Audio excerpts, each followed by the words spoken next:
Hey guys, Elementz here. I'm going to be talking to you guys about Alistar's room page going into Season 3. Right now we have some standard red greater marks of armor. You're going to be a little more tanky in lane. Armor's going to help you do this, be able to sustain better, and just be able to take more damage, which is really what you want as a support in lane. I have gold per 10 yellows here. Mixed with the quinces, it's just great for if you're not planning to fight too much, or you're versus more of a caster support. It's going to be doing more magic damage. You're going to have to worry about that here with the magic resist blues, the flat ones. Generally, you can do this build. If not, if you're versus someone who's doing a lot of damage, like a Draven or someone like that in lane is going to really chunk you, you might want to opt in for the flat armor yellows combined with the reds, for some really good tankiness. But if you don't feel you're going to take that much damage and you can sacrifice it, then you can get the gold. But it's really up to you and what you want to do. Masteries for Alistar are actually going to be similar to every other support mastery stuff I've done. I think I've looked at all the other stuff, and this just seems to be the way to go for the best mix of tankiness and supporting overall. Um, Again, you might ask, why don't I get the Summer's Wrath? Exhaust, because it's 10 armor and 10 MR, and that's really good. But I think the stats that you get from these two builds are just too good, honestly, to give up anything for that. Right now, you take blocks 3 damage plus 2, 5 damage auto attacks with champions. Like that's absolutely massive. Plus 30 health is really good too for just sustaining the 5 armor. The when you auto attack and you go in and harass, or if you're ever going to fight, the 5 gold. This probably be like the biggest thing to give up, and yeah, you could actually give this one up on Alistar, because Alistar really doesn't do a lot of trading or harassing like whatsoever.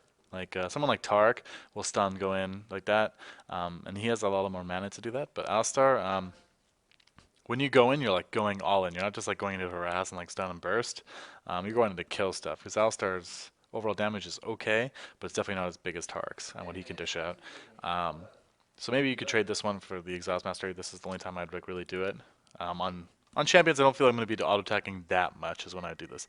Otherwise, your standard greed, go for 10 plus increased starting gold, extra pot, extra ward. That's all good stuff, and of course, all the good stuff that comes with supporting, all the mana generation, and all that great stuff we get out of there. Nothing can hold me back. Using my favorite skin, Black Alistar. We're going to take Exhaust and Flash here. Exhaust great for locking down enemy carries in the laning phase. Great for locking down anybody in team fights. Flash is going to mix so well with your Pulverize, your combo, so that's definitely a take and a must-have on Alistar.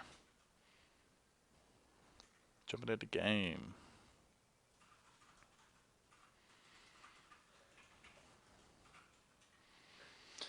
Standard starting items on Alistar. I pretty much always go boots on Alistar because his roam is just so amazing that I just don't not roam when I play Alistar. So actually we're gonna buy here is we're gonna start off with boots. We'll look at the recommended items. Actually, Dorn Shield really. I wouldn't recommend that one, Riot. Um, yeah. Anyways, we're gonna start off with boots, and then go right into consumables. Pick up the 2 wards.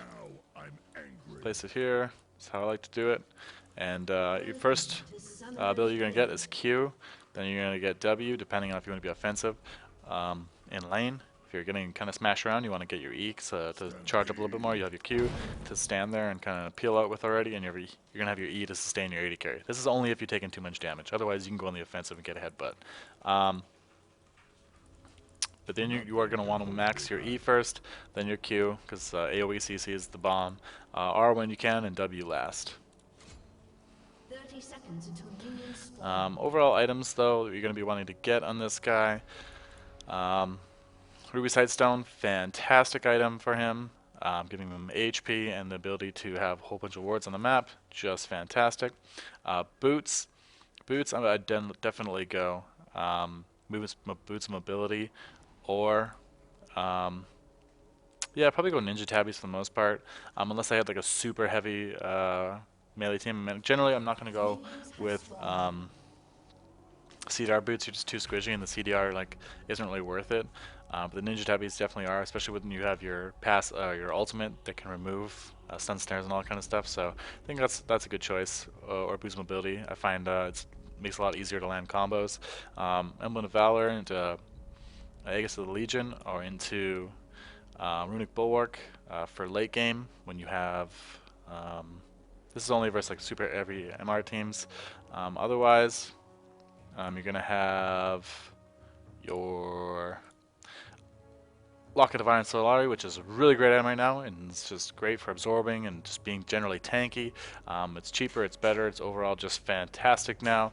You got your Shirley's for fast movement speed for better initiation and all that great stuff, and it also comes out of Philosopher's Stone, that's great. And you got your Zeke's Herald, which is also another fantastic item. Will help your AD carries a lot on your team. These are the kind of items I'd go with Alistar Season 3. Hope you have a fantastic time playing them, and I will too.